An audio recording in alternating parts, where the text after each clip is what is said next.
Tenzi nditungamire mukati mezviedzo mananda andibata ndimwedo dombo ndiwikende ndimwemo otungamire tenzi nditungamire semwana awonyaratamu Ungayara tinyanga mananda anomunzwa kanama atinyarara imwite tenzi wenyanza tenzi nditungamire aponda yasvika nyanza mananda awondityisa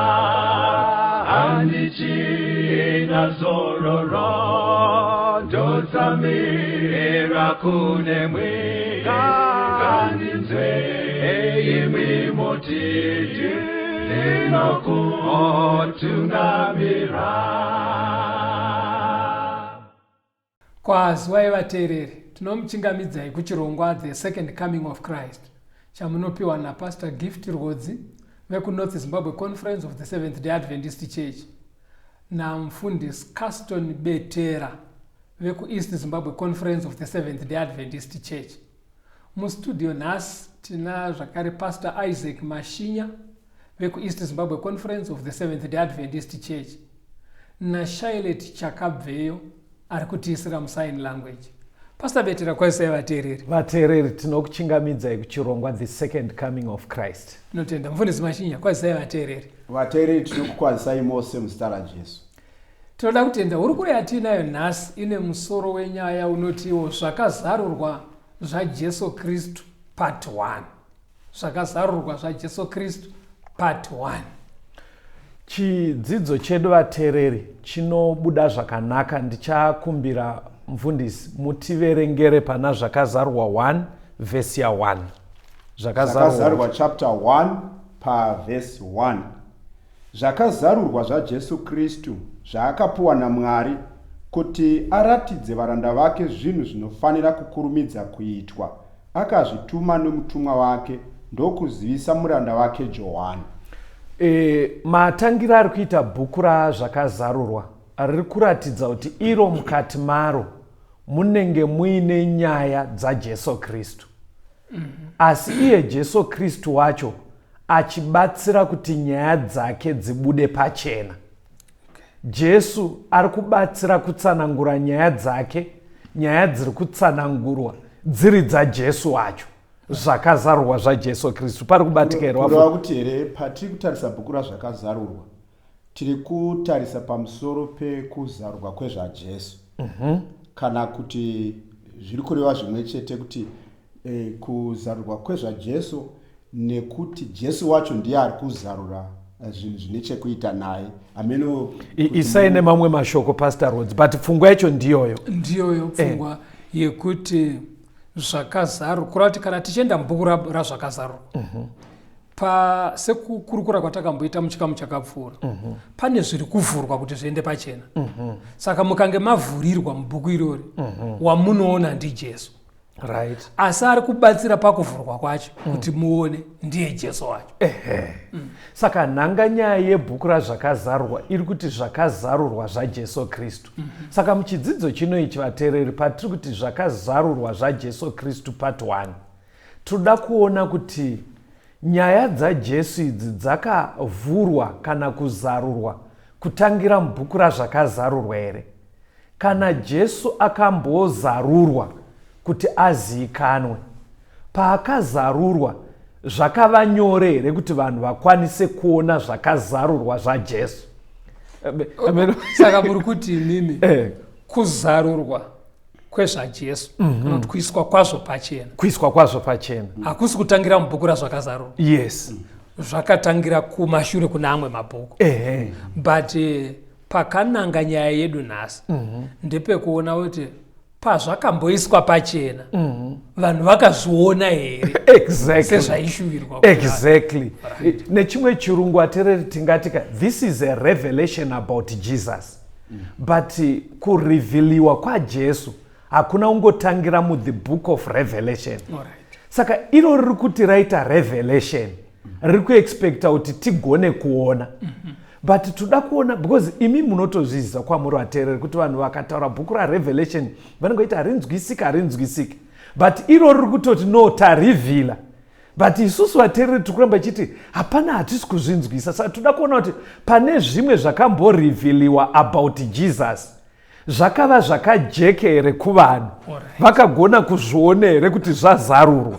So that tikaona kuti zvii zvakamboitika mumashure zvinotibatsira kuziva kuti patiri kuda kunoona zvazarurwa mubhuku razvakazarurwa tigone kuona kuti zvinobatika nyore here. Muda kutaura pane panonditira problem. Ndombonzwa vamwe pastor Rhodes vachinzi John the Revelator zvoita kunge zvakazarurwa ndezvaJohn.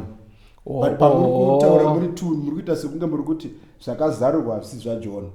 Ameno kuti maybe ita kuti vateereri vabate zvakanaka ipapo, because zvinoita sekunge zvatisiyane nezvinotaurika nevanhu pamusoro pezvakazarurwa. Maybe pari kutaurwa namufundisi Mashinya vateereri, John the Revelator katauriro kekungoti azonyora neballpoint bhuku iri ndiani. But iro nhanganyaya yaro pana Revelation 1 verse 1 ratoti izvakazarurwa zvaJesu Kristu. Saka zvaJohani. Mudziyo wakangoshandiswa. Johani mudziyo ipenzura. Saka ngatimboendai kumashure timboona Jesu paive panyika panapa paakauya kekutanga kuti aikurudzira kuti kana vanhu vachida kuziva nezvake vanofana kuita sei. Tiverengere mufundisi Rhodes pana John 5 verse 39. John 5 verse ya 39. Munonzvera magwaro nokuti munoti upenyu husingapere munahwo maari. Ndiwo anondipupurira ini. Jesu achitaura nevakuru vechechi nguva yaive pano panyika aitovaudza akati kuverenga kwamunoita magwaro munoita zvakanaka, but pamuri kuaverenga ibvai maziva kuti magwaro iwayo ndiwo anopupurira iye Jesu. In other words, ari kutika kana muruda kuziva nezvangu hamuna kurasika, because ndinokuonai muchiverenga magwaro. Aitotaura nevarume nguva iyoyo zveshuwa magwaro ndiwo anokuzarurirai nezvangu. Ipapapo Betera. Yes. Pari kuti nguva iri kutaurwa izvi naJesu ainzi magwaro. Yaingova Old Testament chete. Because New Testament yanga isati yanyorwa. Yes. Saka pari kubuda pfungwa imwe yandijekera paunga uchitaura kuti saka muOld Testament munotori nezvaJesu. Saka panogona apaiti dambudziko here kana vamwe vedu nhasi vachiti Old Testament wamunya zvekuita sekunge ngaisendeko. Pfungwa iyo takamboitaura vafundisi. Ndikushaya kuti ndikuedza kufunga mazwi vateereri. Pfungwa yekuti Old Testament wamunya ipfungwa yakarasika kana tichitarisa kudzidzisa kweBhaibheri. Satani anenge achitoziva kuti haufi wakaita full picture yezviri Jesu nezano rekuponeswa kwevanhu ukaira waudzwa kunzi Old Testament hachisisiri chinhu chekushandisa. Because Jesu ndiye aritotaura nevanhu kuti pamuri kuverenga magwaro yaive Old Testament sezvataura mufundisi Rhodes zvikanzi muri kugona, because imomo ndoma muchawana revelation pamusoro pezvangu inini. Saka pfungwa yacho hameno tingarambe tichitaura nenzira ipi. Ngobuda pamuri kutotaura ndezvekuti Old Testament sekukota nekutaura kwaita Jesu. Old Testament inodzarura pamusoro pezvaJesu. Right. Inodudzira Jesu. Kana tichoverenga Old Testament tiri kuzarurirwa pamusoro paJesu. Saka haigoni manje kuti wamunya, because kana iri kutaura pamusoro paJesu, Jesu haasi munyaka. Iyo iri kutizarurira Jesu. Toda kutenda. Saka besides maonere patatangira vateereri kuti kuzarurwa kwaJesu starting point magwaro. magwaro zvabatika kavateereri. Saka wakuvhura magwaro, inzwai chimwe chinokumbirwa naiye Jesu pana Luke, mufundisi Machinya, Luke 10 verse 26. Luka chapter 10 verse 26. Akati kwavari, pamurayiro pakanyorweiko, unorava sei? Exactly. Pari kunzi how readest thou. Kachirungu kacho muchirungu. Ari kuti starting point ari magwaro. Pari correct up wafundisi. But next kaverengero kacho.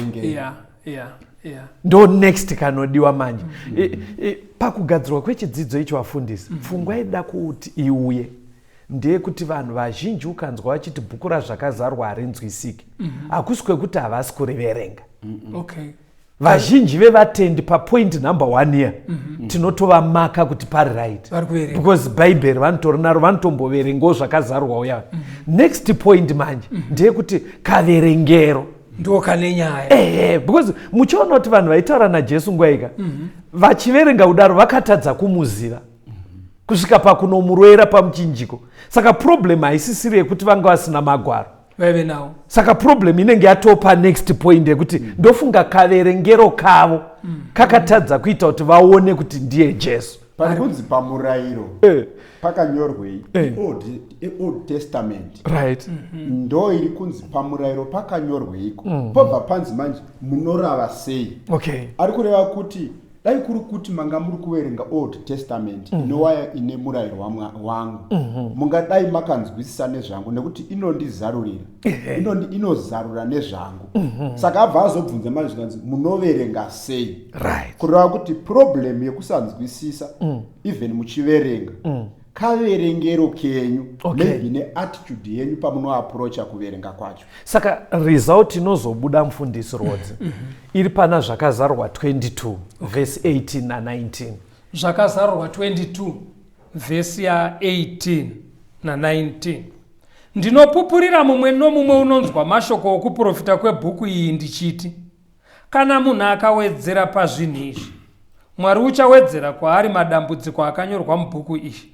Kana munhu akabvisa mashoko ebhuku yokuprofita uku, Mwari uchabvisa mugove wake pamuti woupenyu nomuguta dzvene napazvinhu zvakanyorwa mubhuku izvi. Saka dambudziko rebhuku razvakazarurwa nebhaibheri rese harisi pavanhu vagara vasiri kuverenga magwaro. Pari kunzi kunemi vanoverenga mukasaverenga zvakanaka, pane dambudziko rekugona kuedhera dzimwe pfungwa dzevanhu kana kutotapudza pfungwa dzaMwari dzinoda kunzi dzisvike kuvanhu. Saka roverengwa sei? Mufundisi Mashinya, endai pana Timoto wechipiri chapter 2 verse 15. Timoto wechipiri chapter 2 verse 15. Shingaira kuti uzviratidze pamberi paMwari uri munhu wakatendeka, mubati usingafaniri hake kunyadziswa, unonatsa kururamisa shoko razvokwadi. Manzwa kuti kudii mufundisi Rodzi? Ari kunzi iye ramba uchishingaira, but chinhu chinofanira kubuda ndechekuti paunoritsanangura uritsanangure sezvakafanira. Right.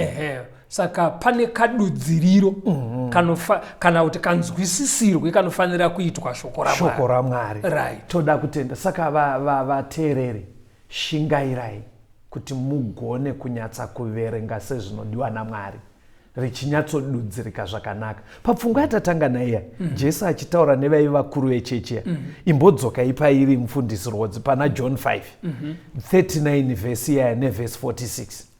John 5 verse ya 39. Munonzvera magwaro nokuti munoti upenyu husingapere munahwo maari, ndiwo anondipupurira ini.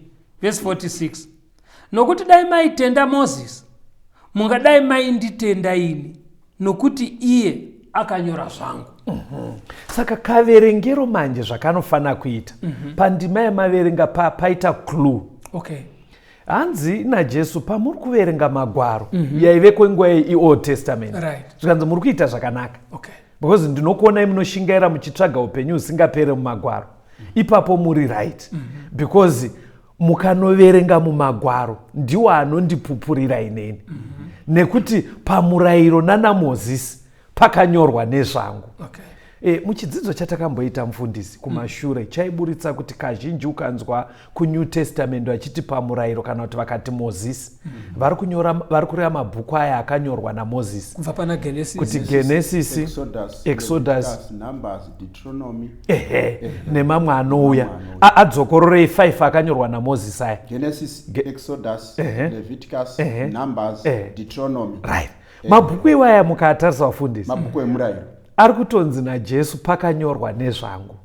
Yeah. Ndoda kuti muone kuti chii chinogona kubatsira kuti usarasike mumagwaro. Genesis ndo inotaura zvanaAbhurahamu kana naIsaac achinzi enda unopisira kugomo reMoria. Exodus ndo yaMozisi achitora vana vaIsraeri kubva kuIjipti onzi chiuyai nezvibayiro, masacrifice, gadzirai sanctuary mundinamate. Leviticus inenge ichitaura kuti munoita sei zvipiriso izvozvo. Saka muchaona panyaya dzandatotaura apa Jesu ari kutoti dzine chekuita nezvangu. Pari kutaurwa nezvezvipiriso, chipiriso ndiJesu. Pari kutaurwa nezvegwayana kubhuku raLeviticus, gwayana ndiye Jesu wacho.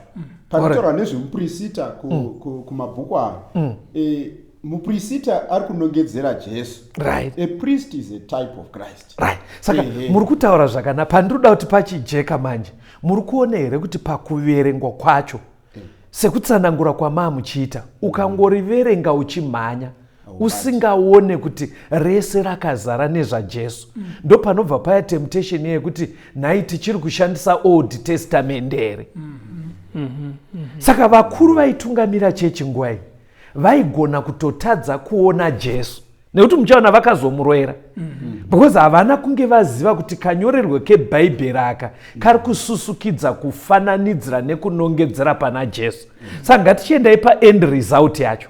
Ivo vaiverenga kudaro tichiona kuti zvakazarurwa zvaJesu zvaive muOld Testament vakaona here kuzaruka kwazvo. Ameno kuti mandinzwa ndikudzoka pamusoro yenyaya yokuti zvakazarurwa zvaJesu zvaive zvazarurwa muOld Testament. Saka vakazviona here. Mabasa 13 verengai vhesi ya27. Mabasa eApostori chapter 13 vhesi ndeya 27. Nokuti vaigara Jerusarema navabati vavo zvavakanga vasingamuzivi iye kana manzwi avaprofita anorahwa sabata rimwe nerimwe, vakaadzidzisa pakumupa mhaka kwavo. Mapanzwa pari kunzi vanhu ava vaigara kujerusarema ndo vainamata vacho. Hanzi nguva nenguva vaiverenga magwaro aitaura nezvake, asi ivo havana kuanzwisisa. Kunyange vaiaverenga vachitoadzidzisa vakasvika pakumupa mhosva vakatomuuraya. Right. Saka kusanzwisisa kwavakaita magwaro ndo kwakaita kuti vauraye Jesu. Saka pamupfungwa yamuri kubvunza yekuti zvakazarurwa zvacho muOld Testament zvakanzwika here? Hazvina kunzwika. Havana kutozvinzwa. Havana kuto. Saka chidzidzo chedu zvakazarurwa zvaJesu Kristu part 1 tinoda kuramba tiri kubhuku razvakazarurwa. Pfungwa iri yekuti iro riri kuti zvinhu izvi zvakazarurwa. Chii chingazoita kuti titadze kunzwisisa zvinhu zviri kunzi naMwari ndazarura? Bhaibheri tiri kuverenga. Chii chingangoita kuti tiite mistake yakaitwa nevenguva yaJesu? Vaiaverenga vachiadzidzisa asi vakatadza kuona Jesu wacho aizarurwa nemagwaro. Rambai muri pachirongwa timbonzwa kambo.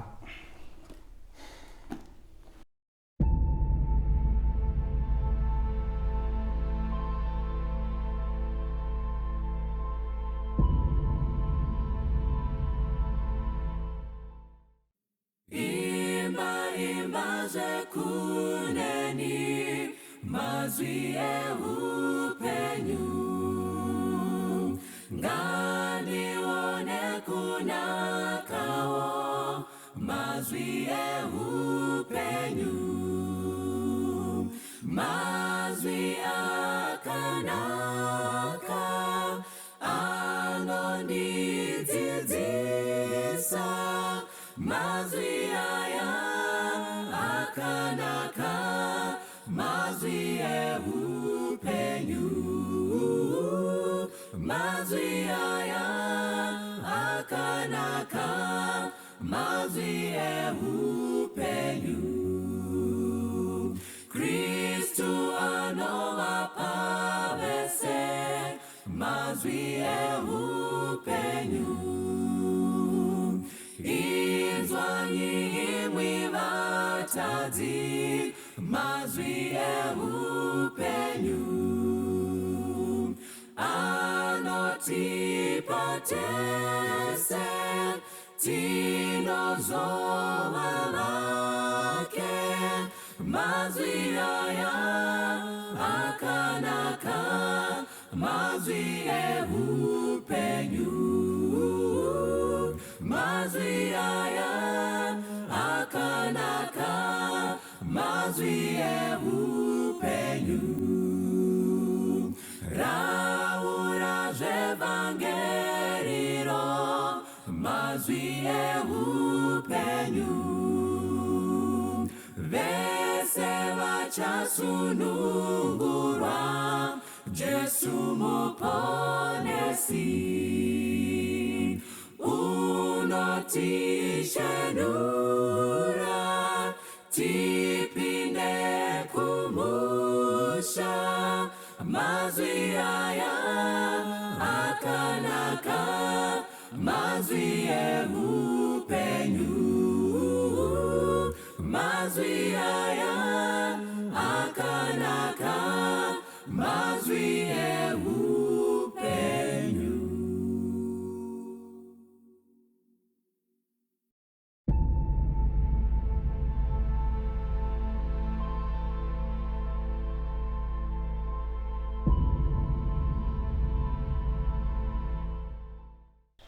Tinomuchingamidzai zvakare vateereri, tiri kuenderera mberi nehuruguru yedu zvakazarurwa zvajesu kristu part 1.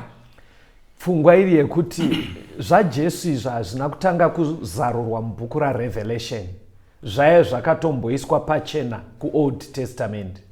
Vaiverenga venguva yajesu vakaverenga asi vakatadza kumuona jesu wacho kana kumuziva, kureva kuti Revelation yacho haina kubatsira. Maybe tingangokurumidza kuti vatadza kupabata. Ngatimboona zvimwe zvenge zvatotaurwa neOld Testament zvingadai zvakagona kubatsira vechechi yenguva iyoyo kuti vaone kuti ndiye aitorehwa. Tichangotsvaga zvishoma shoma. Mufundisi Rwodzi munenge muchiverenga kuOld Testament, tobva taona pazvaidudzirwa kuNew Testament, iri nzira yekubatsira kuti vanhu vagone kuziva kuti ndiye jesu wachoyo anga ataurwa neOld Testament. Mufundisi Rwodzi verengai pana Isaiah 40 verse 3 na 5. Vamashinya moverenga Matthew 3 verse 3. Isaiah 40 verse ya 3 kuenda pa5. Inzwi rounodanidzira achiti, gadzirai murenje nzira yaJehovha, ruramisirai Mwari wedu mugwagwa musango. Mipata yose ichazadzwa, makomo ose nezvikomo zvose zvichaderedzwa. Pana makoronga pachaenzaniswa, pasakaenzana pachaitwa bani. Kubwinya kwaJehovha kucharatidzwa, nyama yose ichazviona pamwe chete, nokuti muromo waJehovha wakataura izvozvo. Saka kuprofita kwaitwa naIsaya achiti kuchaita izwi rinenge richidaidzira murenje, richiti gadzirirai nzira yaShe. Tichaverengerwa zvino kuna Mateo 3 verse 3. Mateo 3 verse 3. Nokuti uyu ndiye wakarehwa nomuprofita Isaya achiti, inzwi rounodana murenje, gadzirai nzira yaShe, ruramisirai makwara ake. Saka ari kurehwa panapa ndiJohani Mubhabhatidzi. Ndiye aitoparidza ari kurenje achiudza vanhu kuti after inini kuna ari kuuya, iye yakarurama, ndiye muponesi, gadzirirai kuchingamidzana naye. Saka pari kutanga Mateo iri kubva yatoti aiwa, zviri kuitwa naJohani izvi ari kurenje, ari kuzadzisa zvakataurwa zviya naIsaya kuti ndo izwi remunhu ari kudaidzira ari kurenje. Saka yadudzirika. Saka vakuru vechechi vaisiverenga Old Testament vaifanira kutoona kuti kwaari kuparidza ari kwacho, meseji yacho ari kuramba achingoti gadzirirai kuna anouya. Saka sevanhu vaiverenga vaifanira kuona kuti sasa apa geje pane chiri kuitika. Mamboona kuti muchinda uyu ari kuita fanika zvakataurwa kuna Isaya. Saka Johani ari kuparidza achigadzira makwara ajesu exactly kufanozivisa vanhu kuti jesu ari kuuya kuti jesu ari kuuya sezvakataurwa kuold testament. Saka tiri kuti pakadaro vaigonavo kusabva vaziva kuti jesu ndeupi, but vaifanira kuti zvada kufanana naisaya. Saka chimirai muone tiri kuna isaya ikoko tochiona kuzvarwa kwajesu kuti kwataurwa nenzira ipi. Pana isaya 7 pastor Rhodzi verengai verse 14, vamashinya munozoverenga Mateo 1 verse 21 to 23. Isaiah 7 verse ya 14. Naizvozvo Ishe amene uchakupai chiratidzo. Tarirai, mhandara ichava nemimba, ichabereka mwanakomana, ndokumutumidza Emmanuel. Matthew 1 verse 21 to 23. Mateo chapter 1 verse 21 to 23. Iye uchazvara mwanakomana, ugomutumidza zita rinonzi Jesu, nokuti ndiye uchaponesa vanhu vake pazvivi zvavo.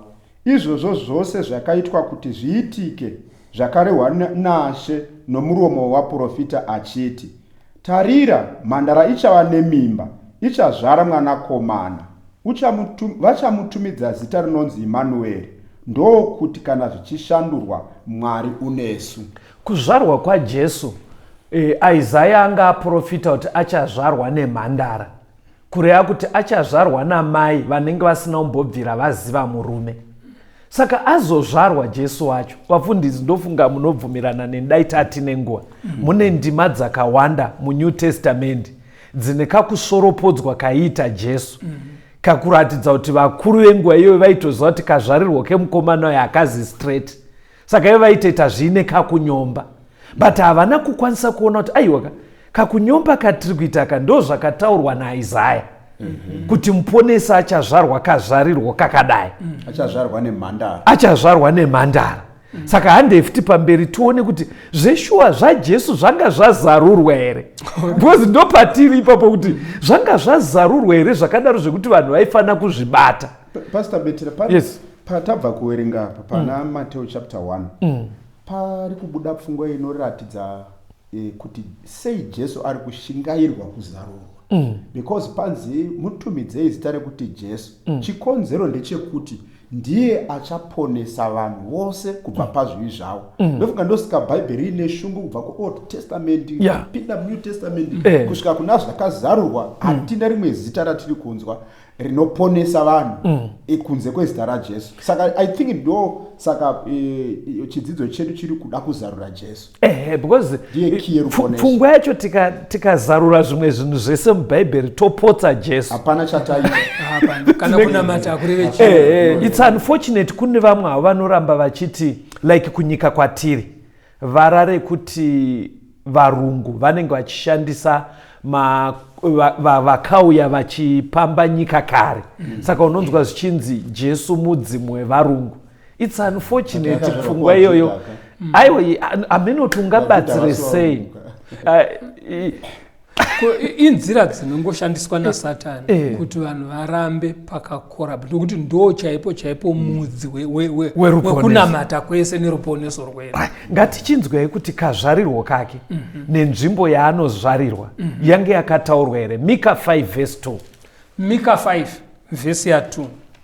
Asi iwe Bheterehema Efrata, muduku kwazvo pakati pezviuru zvamazana zvaJudha, kwauri kuchandibudira mumwe uchava mubati pakati paIsraeri. Mabudiro ake ndeakare, pamazuva akare kare. Ndimika ari kuprofita uyu. Tauda kunzwa kuna Mateo kuti Jesu akazvarirwa area ipi. Matthew 2 verse 5 to 6. Mateo chapter 2 verse 5 na 6. Vakati kwavari, paBheterehema reJudhea, nokuti ndizvo zvakanyorwa nomuprofita zvichinzi, newe Bheterehema nyika yeJudhea, hauzi muduku kwazvo kuvabati vaJudha, nokuti kwauri kuchabuda mutungamiriri, uchafudza vanhu vangu vaIsraeri. Vafundisa apa ndoda kuti mundibatsire. Vateereri, zviri kuitika panapa kwauya vaya vachenjeri vakabva kumabvazuva pakazvarwa Jesu. Saka vasvika muJerusarema vaingotenderera vasiri kuziva kuti ari papi mwana wacho. Ndobva watoona kuti bheta titsvage vakuru venyika vanogona kuva vaine idea. Ndobva vaenda kuna Herod kuti muponesa azvarirwa kupi. Herodhi ndobva aona kuti vakuru vekuchechi nyaya iyi vanofana kuiziva. Herodhi ndobva adedza vakuru vekuchechi vaiverenga vaya vaitoverenga Old Testament. Zvikanzi naimimi vakomana, muponesi wedu, muponesi anofana kuzvarirwa kupi? Hanzi vakapindura Herodhi vasina kana kutomboti tipei bhaibheri. Ndobva wangoti iBheterehema reJudhea ndo zvakataurwa naMika 5 vhesi ya2 ndo kuchazvarirwa muponesi. Ndakutondinetsa Pastor Bethera, sorry Pastor Rodzi. Vanhu vari kutadza kunzwisa zvinhu zvatiri kutoverenga izvi nekukakuzingareki zvakaita kunzwisika kwazvo. Because ndikuona wange zvakanyanya kuita nyore zvekuti chero magrade 1 angatadzwa kuti kuOld Testament kwambonzi kuchazvarwa mwanakomana. KuNew Testament kwobva kwanzi mwanakomana wacho azvarwa. Then kwakutadzawo zvibata. Aiwa, pandiroda kuti mundibatsire kuitira zvijeke kuatereri patiri kuti zvakazarurwa zvaJesu. Bhaibheri rinenge richitoti Mwari ari kutoti ndazarura. Vanhu vari kuverenga. Toda kuti tione kuti chiri kuzoita kuti papa tipotse kuona chii. Aiwa, imbomire kuti zvakanyanya kubvusa. Inzwai mufundisi Rodzi. Vari kutoudza Herodhi nemusoro kuratidza kuti inyaya yanga yakatopinda, inonzi chiiya yataita kuchikoro kare, mental work, yekuti masamu maanza anenge ari mumusoro kare. Vari kutoti aiwa, kana munoda kuziva muponesi anozvarwawo Bethlehem. Kurapaiziva kwaanoberekerwa. Vanotokuzvarwa nemhandara. Azvarwa, vafudzi vaya vemakwai vakatopinda nharaunda yese vachiudza vanhu kuti muponesi azvarwa kuBethlehem. Information ikauya, but muchaona vakatozomuuraya. Even nhoroondo yacho vairamba vachingoti iwe ucharamba uchitiveteredza kusvika rii, ndiwe here iye wacho. Hamene kuti vaida imwe proof ipi, maybe mirai timboti chovhei tione maybe vane madetsi avaitarisira, tione kuti nyaya yemadetsi yenge yakataurwa here. Pastor Rodzi, pana Daniel 9 vhesi ya25 ingoverenga indima yekutanga. Daniel 9 vhesi 25a. Naizvozvo chiziva unzwisise kuti kubva pakutemwa kwomurayiro wokuvandudza nokuvaka Jerusaremu kusvikira kuno wakazodzwa iye muchinda zvichaita vhiki 9, uye vhiki dzina 62 dzichavapo dzokuvakwa kwaro. Thank you. Vamashinya, ndoda kuti muverenge Luke 3 verse 1. Luka chapter 3 pa verse 1. Negore re15 rokubata kwaTiberio Kesari, Pontius Pilate ari mubati weJudhea, Herode ari mubati weGarirea, Filipo munun'una wake ari mubati weIturea neTrakoniti, Lisanio ari mubati weEbineri. Pataurwa mazita akati wande madzimambo nenzvimbo zvinoita bhaibheri. Kuna Daniel 9 vakambofamba nesu pazvirongwa izvi. Daniel 9 ndo pane chiprofita chaitsanangura kuti zvaizotora nguva yakareba zvakadii kusvika Jesu achizodzwa nemweya mutsvene pabhabhitizimu yake. Saka taimi yacho inge yakatotaurwa. Saka vakuru vechechi kwaJudha vaitoziva taimi yacho, ende vaitoziva kuti muponesi anouya after nguva iyi yaprofitwa. Saka paverengwa navamashinya pana Luke 3 verse 1 pari kutsanangura makore madzimambo aya achitonga. Bhaibheri parinotsanangura kudaro rinenge richitira kuti tigone kuteedza makore tichiakaunda chronology kuti tizoti yapapi. Saka bhaibheri ranga raisa pachena nguva yekuti tarisirai muponesi agobhabhatidzwa pamadetsi aya kwekuberekerwa nekwekuberekerwa nenguva yacho. Saka pakatobhabhatidzwa Jesu, ivo vakuru vechechi vaitovako kuna Jordani. Ndobva vatoona achizodzwa nemweya mutsvene, njiva ichidzika paari. Ndobva vabva varemaindwa kuti honai makore atiri madheta akwana. Ndobva vaudzwa nevafudzi vemakwai kuti kuBhethlehemu azvarwa. Ndobva vaziva futi kuti azvarwa nemhandara. Saka zvakabva zvaenda pachena chaipo chaipo, zvanga zvazarurwa pachena. Ndosikaona zviri kundinetsa Pastor kuti zviuniversity kaizvo. Maybe ngatichionai akudzidzisa kuti pamwe vaimirira kuti vanyatsoona kuti anotichei. Endai pana Isaiah mufundisi, Isaiah 42 verse 21. Vamashinya mobata Matthew 5 verse 17 to 19. Isaiah 42 verse 21. Zvakafadza Jehovha nokuda kwekururama kwake kukudza murayiro nokuurumbidza. Matthew 5 verse 17 to 19. Mateo 5 verse 17 to 19. Musafunga kuti ndakauya kuparadza murayiro kana vaprofita. Handina kuuya kuparadza asi kuzadzisa. Nokuti zvirokwazvo ndinoti kwamuri, kusvika denga napasi zvichipfuura, yota imwe kana tsanga imwe yomurayiro hazvingatongopfuuri zvisati zvaitika zvose. Naizvozvo ani nani unoputsa mumwe womurayiro muduku iyi akadzidzisa vanhu kuita saizvozvo uchanzi muduku muushe hwokudenga, asi unoiita akaidzidzisa uchanzi mukuru muushe hwokudenga. Pastor Rhodes, ndima mbiri idzi manzwa kuti kudii? Panapa pari kunzi kana auya Jesu Right. anosvosumudzira murayiro, right, kuuisa panzvimbo payo. Jesu auya obva ataura clear, handina kuuya kuzoparadza kana kubvisa mutemo, ndauya kuzozadzisa. Murayiro uyu kusvikira denga nepasi zvichipfuura haubviswe. Saka from kudzidzisa kwake vaifanira kuinzanisa madzidzisiro ake naIsaya kuti vaone kuti ndiye here. Zvekuti vaifanira kungovereka kuna Isaya kunzi anosvosumudzira murayiro. Ari kusumudzira murayiro. Anoberekerwa kuBheterehema, akaberekerwa kuBheterehema, akaberekwa nemhandara, akadzi achaberekwa nemhandara. Saka zvakazarurwa zvaJesu Kristu zvirimo mubhaibheri. Mubhuku raRevelation rataakunodzidza zvirimo. Chidzidzo ichi chiri kungoti tikasangwarira izvo zvazarurwa tinogona kutadza kumuona. Verengai ndima yekupedzisira pastor tisatanzwa kambo. Handei kuna Isaiah 6 verse 9 to 10. Vamashinya moverenga Matthew 13 verse 10 na 13. Isaiah 6 verse ya 9 na 10. Yes. Iye akati, enda undoudza vanhu ava uti, rambai henyu muchinzwa asi musanzwisisa, rambai henyu muchiona asi musaonesesa. Kodzai mwoyo yavanhu ava, remedzai nzeve dzavo, tsinzinisai meso avo kuti varege kuona nameso avo, kana kunzwa nenzeve dzavo, kana kunzwisisa nemwoyo yavo, vadzoke vapodzwe. Matthew 13 verse 10 na 13. Verse 10. Zvino vadzidzi vakauya vakati kwaari, munotaurireiko kwavari nemifananidzo? Verse 13. Naizvozvo ndinotaura kwavari nemifananidzo, nokuti vanoona asi havaoni, vanonzwa asi havanzwi, kana kunzwisisa. Isaiah anga akati Jesu kana auya achadzidzisa vanhu nemaparables, mifananidzo. Ende ndo zvatiri kuona zvaari kubva aita. Vaive vakuru vechechi vaitopota vachiteera Jesu vachinzwa kudzidzisa kwake. Ende vaizviona kuti kwakaputirwa nemifananidzo nemaparable.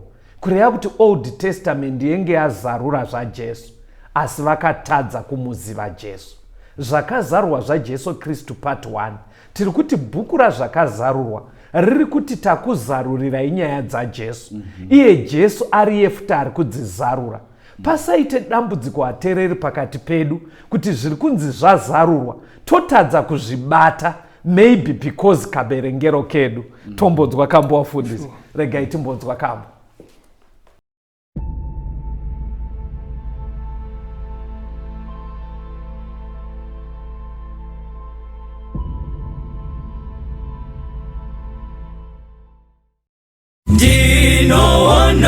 Nanda tukum zimera kadzama Jesu tenzimu ponesi wakatifirayo Timeironda riwonam iro rinondichelesam Kudza tenziro chenesa Kudza tenziro chenesa Ndawana upenyu tsva Nyanza ropa rake Zvitema zvese zvapera Apo padzimeyo Dzimeiro ndariwana Iro rinondichenesa Kudza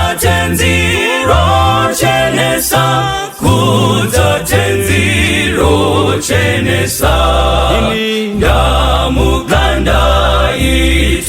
kutsva nembiri yedenga nemoyo nenguo chena naKristu mandiri tsime ironda riwana iro rinondichenesa kudzatenziro chenesa kudzatenziro chenesa chishamiso tsitsi dzake ropa rake pasi muzi wenyi Jesu chete wakatinunura tsime ironda riwana iro rinondichenesa kudzatenziro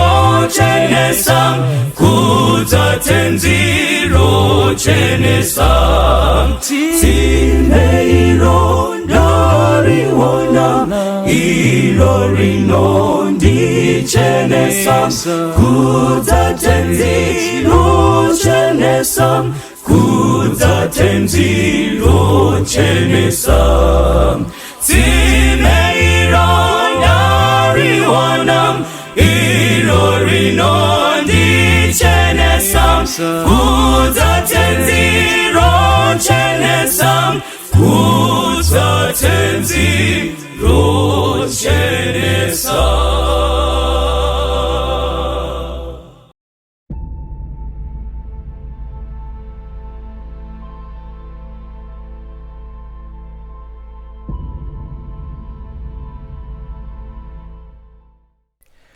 Tinomuchingamidzai zvakare vateereri tichienderera mberi nehurukuro yedu zvakazarurwa zvaJesu Kristu.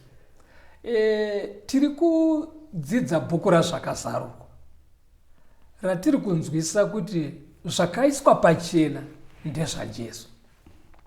Iye Jesu wacho ndiye ari kutobatsira kuti zviende pachena.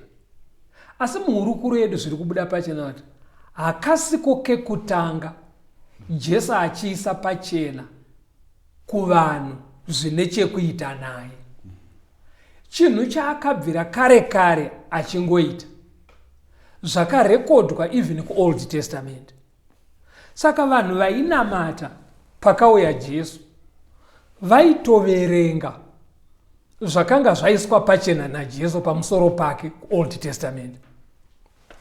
Asi chiri kushamisa ndechekuti vachiverenga zvekuti chiri imimi muchiverenga nhasi hazvimbodi kunyanya kuenda kuchikoro mutoona kuti zvishuwa nai zvinhu zvanga zviri pachena chena pati mubvunzo woti.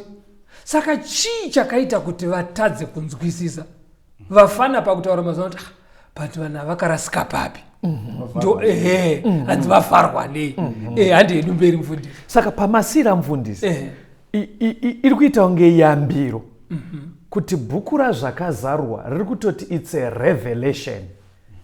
It has been reviewed, zvazarurwa. Saka pari kunotyisa ndepekuti kana Jesu akambozarura vanhu vorasika kudaro panogona kuita futi kakurasika kari serious pane bhuku razvakazarurwa. Saka toda kuti tikope maybe toona yambiro kuti chakaita kuti varasike tikachingwarira uku pamwe tinobva tanzwisisa zvaiswa pachena zvacho. Hationei dzaive shungu kuNew Testament pakauya Jesu. Pane katauriro kandiroda kuti ndinzwe kuti munokabata here kanotsimbidzirwa kunyanya naMateo. Matthew 1 mfundisi Mashinya. Yes. Verse 22 na 23. Mateo 1 verse 22 and 23. Izvozvo zvose zvakaitwa kuti zviitike zvakarehwa naShe nomuromo waprofita achiti, tarira, mhandara ichava nemimba, ichazvara mwana mukomana, uchamutumidza zita rinonzi Immanueri. Ndokuti kana zvichishandurwa Mwari unesu. Imbomirai makadaro marinzwa vhesi kaya. Imi Pastor Rhodes vhuraiwo futi kuna Mateo. Pana Mateo 2 verengai verse 15, verse 17, verse 23. Mateo 2 verse 15. Mirai musati maverenga vaMashinya teereraiwo vakuverenga. Vateereri ibvai mateerera, pane pfungwa inoita kunge iri kudzokorwa yandoda ndiona kuti tinoibata tesere munzwe shungu dzaive naMwari akagarako kusvikira Herodhi afa, kuti zviitike zvakarehwa naShe nomuromo womuprofita achiti, ndakadana mwanakomana wangu abve Ijipita. 17. Zvikaitika zvakarehwa nomuprofita Jeremia achiti, verse 23, akandogara muguta rinonzi Nazareta, kuti zvakarebwa navaprofita zviitike, kuti uchanzi muNazareta. Right. Mukafoira muno mustudio warumeka.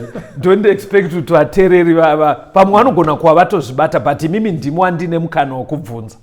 Pandima Mateo 1 verse 22 na 23 nedzaverengwa namufundisi Rhodzi pana Matthew 2 verse 15, 17 na 23 pane pfungwa yaita kunge iri kuramba ichidzokororwa. Maibata here ndeyekuti pari kuratidza kuti zvakataurwa uku zvakataurwa zvino zvakuzadziswa zviri kunzi kuti zviitike, kureva kunge kuti zvakataurwa uku zvakunongedzerwa kuti zvakuitika, zvakaitwa kuti zviitike. Ndo kakubata kandiri kutaura kuti panenge pane typology, pane kachirungu kacho kekuti typology. Mirai ndozokupai mamax ka1 Pastor Rhodzi manzwa kuti kudii. Zvandanzwa inini ndezvekuti Mateo anoita kunge akamirira kungoti muri kuona here izvi zvaitika izvi ndo zvakava zvataurwa naJeremia, izvi zvaitika apa izvi ndo zvakava zvataurwa naIsaya.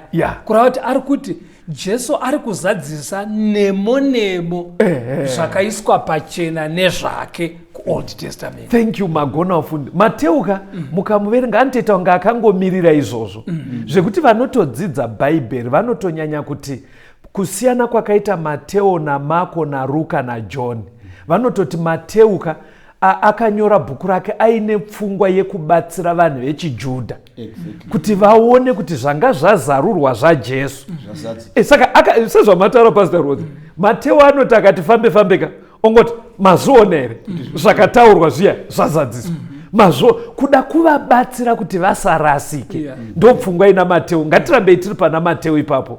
Mufundisi Mashinya, endai pana Mateo 27 verse ya 9.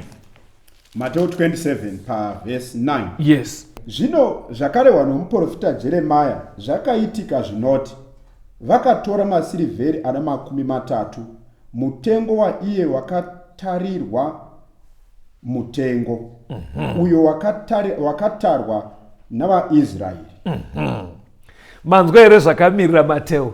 Pana paari kuti vakuru vechechi nguva vakuru vavaIsraeri vaitoziva magwaro anga akanyora kuti Jesu achatengeswa nemari yakati. Handitika? But ivo ndo vakatokaunda mari yacho vachipa Judas. Saka muri kuona Mateo ndo zvaanga akangomirira. Zvikanzi zvakaitika zvakanyorwa naJeremia zvinoti. Ari kuedza kureva kuti varumeka, nyaya yesei iri kuzoraramika asi yenge yakazarurwa wani pachena.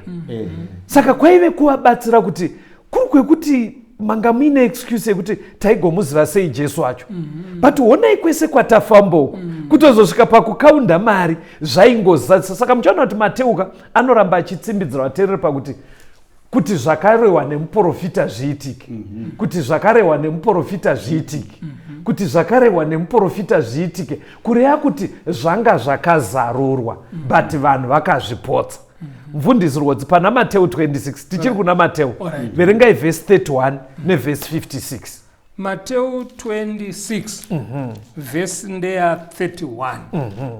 Zvino Jesu akati kwavari, imi mose muchagumburwa kwandiri usiku huno, nokuti kwakanyorwa kuchinzi, ndicharova mufudzi namakwai eboka achaparadzwa. Verse 56. Asi izvi zvose zvaitwa kuti magwara vaprofita aitike. Zvino vadzidzi vose vakamusiya vakatiza. Saka Bhaibheri riri kuramba richitsimbidzira, kwete ndima shoma, but ivendi yese kubvira kuzvarwa kwaJesu. Toti kuzvarwa, ngatitotangai asati auya kuchina Johani. Jesu achizvarwa, kwaazvarirwa, kudzidzisa kwake kuti achasimudzira murayiro, achadzidzisa nemaparable. Paakamboendwa naye ari mucheche kuEgypt nekudzokwa naye, mari yaakatengeswa nayo ichiyerwa nevakuru vevaisraeri vachipa kuna judhasi, nezvakaitika akunoroerwa pamuchinjiko, zvekukanda mijenya vachibvarurana hembe dzake, zvese zvekuti vaida kumupa vinigari pamuchinjiko, zvese ukaverenga kunyanya kuna Mateuka, unonzwa Mateo anoramba achingoti kuti zviitike, kuti zviitike. Anenge akagarira izvozvo achingoti kuti zviitike. In other words, vafundisi vangu, Mwari akaita zvose kuzarura nyaya yeruponeso. Starting point ndeipi? Magwaro. Ndo munowanikwa nyaya yekuzarurwa kwaJesu. Saka ingateita problem kaverengero. Saka hazviti kunamata pasina Bible. Kunamata Mwari kusina Bible kunoita sekuti Jesu munomupotsa chaiko. Because kana munhu achigona kurasika ainaro achivhiringwa nemaverengero kwakutozoti asina unodudzira chii? Nekumwe kutaura nditenderei kuti nditi pasina Bible inani starter. Ameno kana mandinzwa zvakanaka. Vanhu vazhinji mamwe mabhuku anawo, mabhuku ekudb nemamwe mabhuku ekuzvipatara. Zarura Jesu munhu anenge asina, kana kuti anenge aitori nerakabvaruka asingakoshese bhuku, but mabhuku ekubhengi nei anokoshesa kumachengetedza zvinhu zvachona. Handiti panondirwadza ipapo. Saka muchaona kuti even nguva yatiri vafundisi tinoda kuti tizoramba tichidzidza bhuku razvakazarurwa. Riri kuti zvakazarurwa kureva kuti God revealed. It's a revelation by Jesus Christ about Jesus Christ. But maverengero acho tikasadzidza anodiwa tinogona kurasika, nekuti kana Mateo ari kungoti kuti zvakarehwa zviitike, kuti zvakadai, kureva kuti panhoroondo yenyika ino takamirira the second coming of Christ. Kureva kuti kune zvinhu pamwe zviri kutoitika zvekuti mukutsanangura kwebhaibheri riri kutongoti zvakarehwa zviya, zvakarehwa zviya, but tinogona kuzotadza pamwe kuzviona vafundisi nengari yemaverengero edu. Noona zvandiri kuona varume panapa, kana munhu wauya kuzonamata ameno kuti ndiri varairi, pane pamwe panombobvunzwa kuti mahobby. Alright. Munhu wonyora kuti going to church.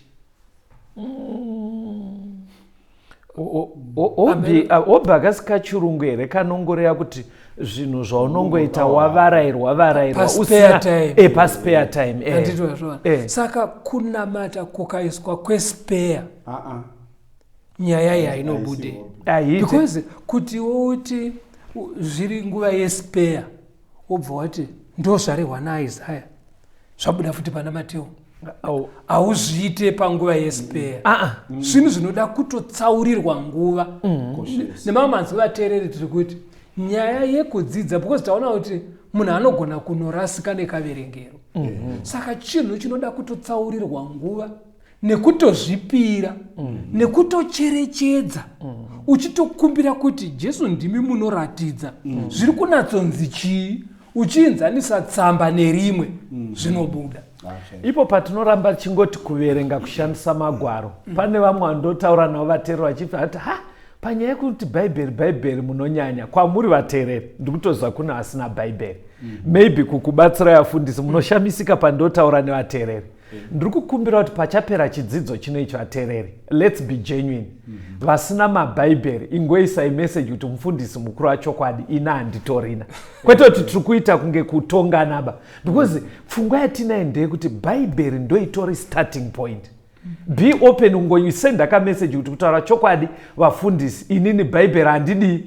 Ndiri kuitira kuti ndizokuratidza ima message. Because ndoona mufundisi Rhodzi pese pandinodzoka pakuti atitenge mabhaibheri vanofunga kuti ndiri kunyanyira vateereri. Ende hazvina kutoipawo kuti pamabhaibheri pacho kutoitawo akasiyana-siyana maversion akawanda-wanda. Aiwa, ingomira ikoko. Hembe dzekirimbirini, dzechii, dzine mamino. Atingozviitaiwo futi kushoko raMwari. Muri right mufundisi. Isusu patiri kumboda bedzi ndepekungoti munhu ngangwa nebhaibheri munosenda message kudaro.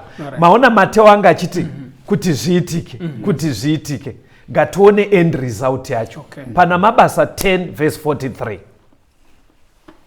Mabasa eApostori chapter 10 pavhesi ya 43. vaprofita vose vanomupupurira kuti nezita rake mumwe nomumwe unotenda kwaari uchapiwa kanganwiro yezvivi.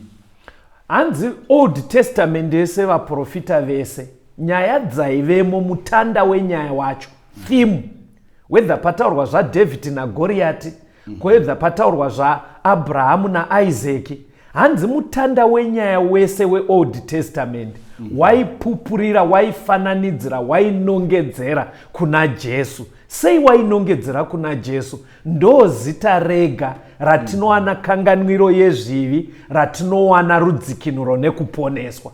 But vakakundikana kumuona iyo Old Testament yese ichinongedzera kwaari. Pana Mabasa 13 mvundisi, verse ya 27. Mabasa 13 verse 27. Nokuti vaigara Jerusarema navabati vavo zvavakanga vasingamuzivi iye kana manzwi avaprofita anorabwa sabata rimwe nerimwe, vakazadzisa pakumupa mhaka kwavo. Unfortunately, vaiverenga every week pavanoenda kuchechi, asi havana kumuziva. Dai kuri kuti vakatadza kungomuziva zvopera zvakadaro, vakatozoenda the extreme side rekupomera Jesu nekumuuraya, asi ivo vaiverenga. Saka zvazvinogona kuita vafundisi, patiri kudzidza bhuku razvakazarurwa, pane masaidzi 2 achanyanya kubuda, ekusaidhi revachaponeswa nerimwe racho rinenge richirwisa. Tikatadza kunobata kuona Jesu azarurwa, tinogona kuita dambudziko rakaita varume avo, kuti unotozoenda kurutivi rukurwisa Mwari.